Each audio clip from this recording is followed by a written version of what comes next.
O vídeo de hoje do Sonseriníssima é pra você aí, você mesmo, que adora falar que a Sonserina só tem gente ruim. Yes! All witches!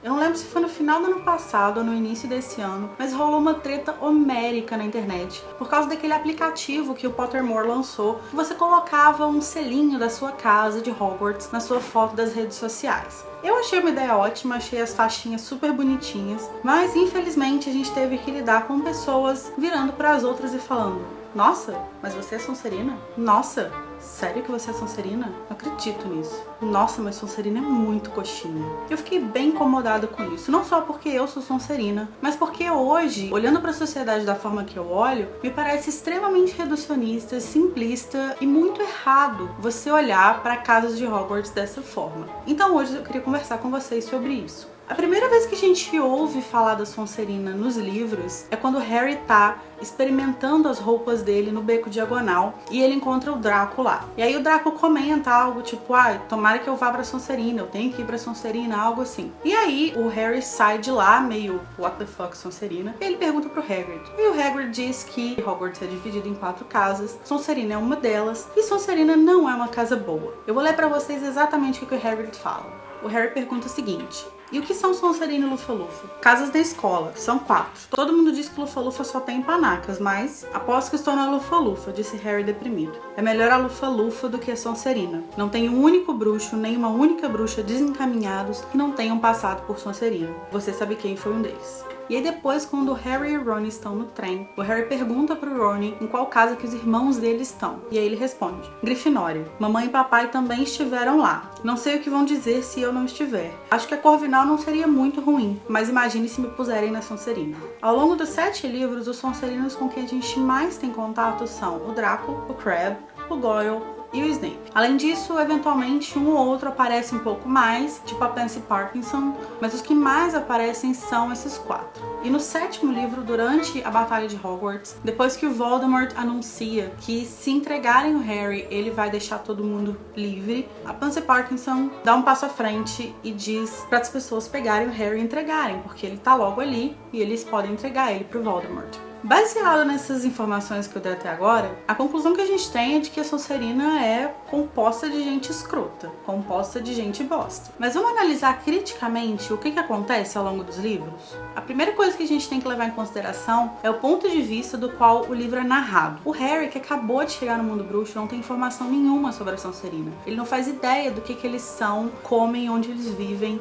E as duas pessoas que vão se propor a contar pra ele o que é a Sonserina são pessoas que são conhecidas por reproduzir muitos lugares comuns. O Rony é um cara que tem uma visão super fechada e super conservadora sobre vários assuntos. Além disso, como ele mesmo diz, ele vem de uma família de grifinórios. Todo mundo na família dele é da Grifinória. Então, quem ofereceu algum outro ponto de vista sobre a Sonserina pra ele em casa? E o narrador que a gente tem, apesar dele ser onisciente, ele não é imparcial. Quase tudo que a gente vê nos livros é visto sob a ótica do Harry. Inclusive, várias vezes durante os livros, a gente é confrontado com o fato de que a visão dele não cobre todos os aspectos das coisas que estão acontecendo. A segunda questão é o recorte que é feito nos personagens da Sonserina. Como eu disse, os personagens sonserinos que a gente mais vê são Draco, Crabbe, Goyle e Snape. São 4 pessoas que têm rivalidade com o Harry e são 4 pessoas que têm falhas de caráter muito grandes. Então, os 4 são arrogantes, os 4 são babacas, os 4 são egoístas e os 4 têm algum tipo de conflito com o Harry e levam essa rivalidade entre Grifinória e Sonserina muito a sério. Mas em 2005, a J.K. Rowling deu uma entrevista em que ela diz uma coisa muito simples que eu poderia simplesmente reproduzir, mas eu vou citar entre aspas para que não haja dúvida. E eu vou deixar o link da entrevista aqui embaixo para vocês verem que eu não tô mentindo. Abre aspas. Eles não são todos ruins. Eles literalmente não são todos ruins. Fecha aspas. J.K. disse isso. E vamos lembrar que quando você olha pra uma casa e diz que aquela casa só tem gente ruim, você tá Em primeiro lugar, caracterizando crianças como inerentemente ruins, porque quando eles entram em Hogwarts, eles têm 11 anos, eles são crianças. E aí você cai no maniqueísmo de dividir as pessoas em categorias muito definidas. Igual aquele meme que é os fundadores de Hogwarts falando com o comitê da escola. E aí eles falam: a gente sabe que as crianças são divididas entre inteligentes, corajosas, más e misturadas. E aí o conselho diz: sim, prossiga. Então você coloca as pessoas em caixinhas que são muito cruéis. Você pega, por exemplo, um personagem como Neville, que é um personagem que tem muita dificuldade de colocar a coragem dele pra fora, de se impor, e olha o quanto que ele sofre por achar que ele tá na casa errada, o quanto que ele sofre por achar que ele não é bom o suficiente pra estar na Grifinória, que é essa grande casa que, ó, todo mundo que é fodão tá lá. Então é uma categorização cruel com todos os alunos. A terceira questão é o ambiente em que as crianças estão inseridas. Na mesma entrevista que eu citei antes, eles estão discutindo essa questão da Sonserina e em determinado momento, um dos entrevistadores comenta o seguinte, abre aspas: tem que ser uma má ideia colocar todos os filhos de comensais juntos no mesmo lugar. Fecha aspas. Mas o que leva os filhos de comensais para Sonserina? O que torna a Sonserina a maior produtora de bruxos das trevas, que é o que mais dizem por aí? Então eu vou subdividir essa questão. Primeiro vamos pensar na idade. A gente tá falando, como eu disse, de crianças de 11 anos. E crianças são pessoas muito influenciáveis, que em geral querem atender uma expectativa de alguém, seja dos amigos, seja dos pais, seja dos professores, não importa. Mas em geral elas estão sempre tentando corresponder a uma expectativa de alguém que é importante para elas. E qual a expectativa que é colocada para os alunos da Sonserina? De que eles sejam pessoas insensíveis, de que eles sejam pessoas como Draco, que eles sejam pessoas agressivas, que eles sejam bullies, que eles sejam intimidadores, que eles sejam cruéis, digamos assim. E quando você coloca uma criança de 11 anos num ambiente em que as pessoas em torno dela, as pessoas que ela quer impressionar, esperam isso dela, o que você espera que aconteça? O segundo ponto é a atitude das outras casas. A Sonserina sofre um isolamento muito grande das outras casas. Todas as três convivem harmoniosamente, elas têm suas rivalidades no campo de quadribol, quando sai de lá fica às vezes 2 dias uma tretinha ali, mas logo passa, e elas são unidas, elas são amigas, existe um trânsito de alunos e de afetos entre as pessoas de diferentes casas. Mas a Sonserina nunca entra nessa jogada. A Sonserina é julgada previamente, a Sonserina sofre preconceito, a Sonserina sofre exclusão, e isso tem muito a ver com o próximo tópico, que é a questão do chapéu seletor. O chapéu seletor é uma figura meio complicada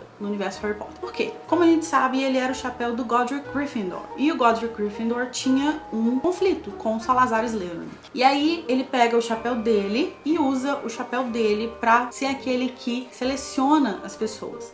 Eu vou ler um trecho da primeira música que o Chapéu Seletor canta, descrevendo as casas. Então peguei meu exemplar de Pedra Filosofal aqui. Vamos lá. Quem sabe sua morada é a Grifinória, casa onde habitam os corações indômitos. Ousadia, sangue frio e nobreza destacam os alunos da Grifinória dos demais. Quem sabe é na Lufa-Lufa que você vai morar, onde seus moradores são justos e leais, pacientes, sinceros, sem medo da dor. Ou será a velha e sábia Corvinal, a casa dos que têm a mente sempre alerta, onde os homens de grande espírito e saber sempre encontrarão companheiros seus iguais. Ou quem sabe a Sonserina será a sua casa e ele fará seus verdadeiros amigos, homens de astúcia que usam quaisquer meios para atingir os fins que antes colimaram. E aí a gente entra na questão da escolha de vocabulário. Quando você diz que as pessoas fazem qualquer coisa para conseguir o que elas querem, isso dificilmente vai ser interpretado de uma forma boa. Quando você diz que uma pessoa é astuciosa ou que ela é ambiciosa, isso traz uma carga negativa também. São palavras que em geral são usadas para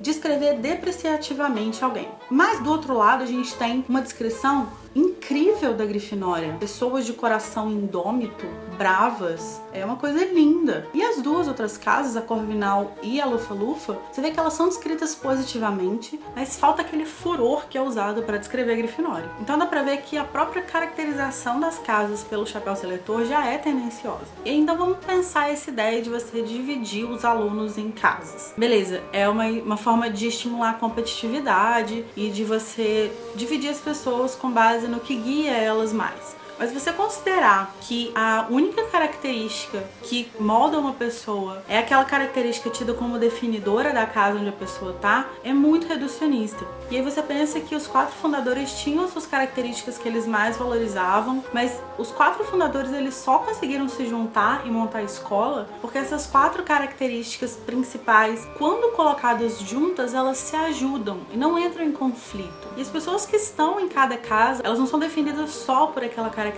Elas têm várias outras que formam elas como pessoas. Se você tirar isso, você reduz a complexidade dos personagens. E aí você pensa, por exemplo, num personagem como o Neville, que tá na Grifinória, que tem as características necessárias para estar na Grifinória, digamos assim, embora ele tenha dificuldade em colocar essa coragem dele para fora, mas ainda assim ele tem muitos traços lufanos, a lealdade, a amizade, a bondade, tudo isso são coisas que fazem parte dele. A Hermione, por exemplo, o fato dela ser inteligente, todo mundo fala, nossa, devia estar na Corvinal, mas na verdade ela tá na Grifinória, mostra que as pessoas não precisam ter um lado só. E essa divisão, esse isolamento imposto aos Sonserinos, isso coloca eles numa situação de vulnerabilidade. E por que isso? Imagina você passar 7 anos da sua vida numa fase importantíssima para sua formação como pessoa, sua formação de caráter, sua formação de visão de mundo. Imagina passar esse tempo ouvindo que você é de uma casa ruim, de uma casa que só produz pessoas más, de uma casa preconceituosa, de uma casa terrível, de uma casa que só produz bruxos das trevas. Imagina passar a sua adolescência inteira vendo todas as outras casas interagindo, todo mundo sendo amigo, todo mundo convivendo de forma harmoniosa, menos com as pessoas da sua casa. E aí, um dia chega um cara e olha pra você e fala, olha,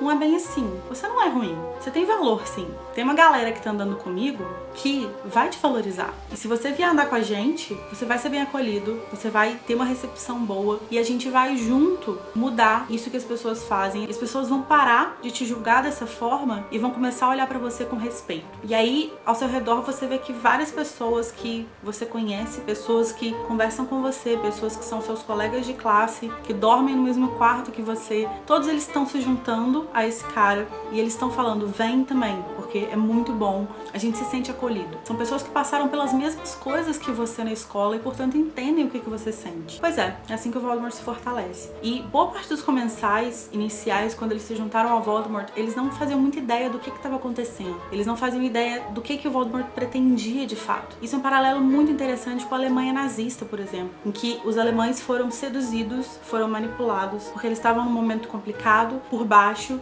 e aí chega o Hitler e fala, olha, eu posso ajudar vocês, bora? É muito difícil você recusar uma oferta dessa quando você tá num momento de vulnerabilidade. A grande força do Voldemort tá nessa habilidade que ele tem de dividir as pessoas. A própria Luna fala isso. E ele nem precisa fazer nada. Hogwarts faz por ele. É por isso que é tão problemático essa ideia que as pessoas no fandom têm às vezes de que o Snape, por exemplo, era um true Gryffindor. Então por dentro ele era, na verdade, um grande grifinório, porque ele era corajoso e ele se arriscou. E o próprio Harry falou que ele era muito corajoso pelo que ele fez. Não, ele não era um grifinório porque ele era corajoso. Ele era um Sonserino, mas ele também teve coragem. Ele também soube tomar atitudes que eram corajosas, teve atitudes boas. Você minimizar quem ele era e a casa onde ele estava por causa da atitude dele é muito problemático. A mesma coisa acontece com o Pettigrew. As pessoas adoram falar que na verdade por dentro ele era um Sonserino, que ele não era grifinório de verdade. Gente, não, ele era grifinório, mas ele tomou atitudes erradas, ele cometeu erros e ele fez escolhas erradas, escolhas problemáticas. Isso não quer dizer que ele não pertencia à casa onde ele estava. Isso não quer dizer que o Chapéu Seletor escolheu a casa errada pro Snape ou pro Pettigrew. Justamente por toda essa questão do ambiente, é muito complicado você julgar o que acontece na Batalha de Hogwarts. Quando a questão da Pansy Parkinson acontece, a gente tem só alunos maiores de idade. Os menores de idade já foram retirados, os de todas as casas. Mas mesmo assim, a gente está falando de pessoas de 17 e 18 anos e que, portanto, não necessariamente têm maturidade que aquele momento está exigindo delas. Além disso, como a grande maioria dos comensais são Sonserinos, você está pedindo para aqueles garotos de 17 e 18 anos arriscarem encontrar os próprios pais no campo de batalha em lados opostos. E aí você imagina você tá lá e você começa a reconhecer vozes Isso é muito complicado. Você não pode exigir isso de uma pessoa de 17, 18 anos. E quando a Pansy sugere que as pessoas peguem o Harry, ela foi a única que pronunciou alguma palavra, ela foi a única que sugeriu isso. E ainda assim a McGonagall manda todo mundo pra fora. Ela expulsa todos os Sonserinos. Do lado de fora você tinha o Voldemort. E o exército dele não é um exército só de comensais que vão olhar e falar assim, ah não, aquela pessoa ali tá com a gente. São gigantes, são aranhas, lobisomens e o Greyback lá. A McGonagall mandou um grupo de alunos, um grupo de adolescentes de 17, 18 anos pra um lugar extremamente perigoso porque um deles se pronunciou de forma contrária ao que ela pensava e ao que ela esperava deles. Eu acho isso muito complicado, eu acho muito delicado, eu acho que a gente precisa tomar cuidado com as expectativas que a gente coloca sobre as pessoas, né? Talvez o fato dos Sonserinos não terem se posicionado imediatamente contra o Voldemort, talvez venha do fato de que durante os 7 anos que eles estudaram naquela escola, ninguém das outras casas estendeu a mão pra eles e falou, olha, tem um outro lado aqui. Muito do que as pessoas apontam do que os Sonserinos fazem de errado vem como consequência do que as próprias pessoas fizeram com eles. Por isso que a gente tem que medir muito bem as consequências das nossas ações.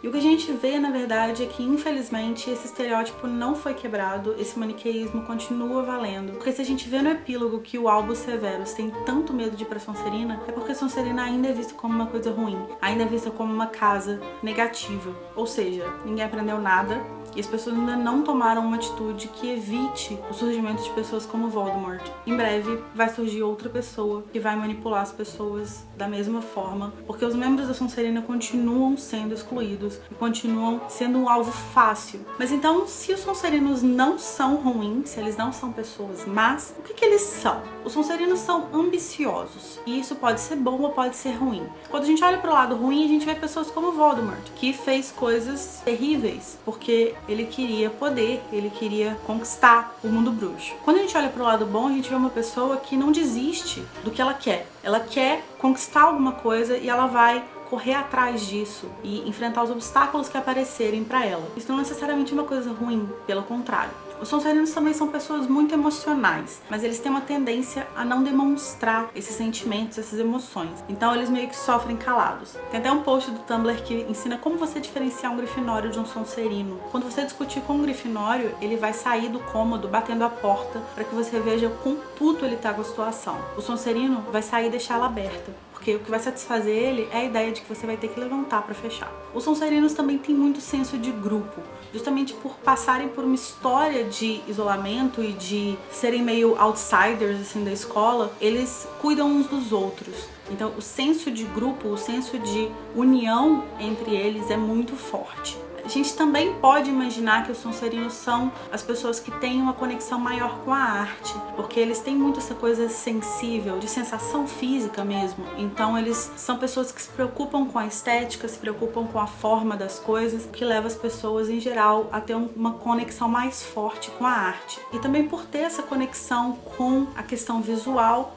os Sonserinos são, claro, os alunos mais estilosos de Hogwarts. Espero que tenha ficado claro por que essa questão da Sonserina é tão complicada, porque a gente tem que tomar muito cuidado com esse maniqueísmo. E é nosso trabalho, enquanto leitores, expandir isso e enxergar além do que está sendo dito nas palavras e olhar para a sociedade ao nosso redor fazendo essas ligações. Finita Incantatem.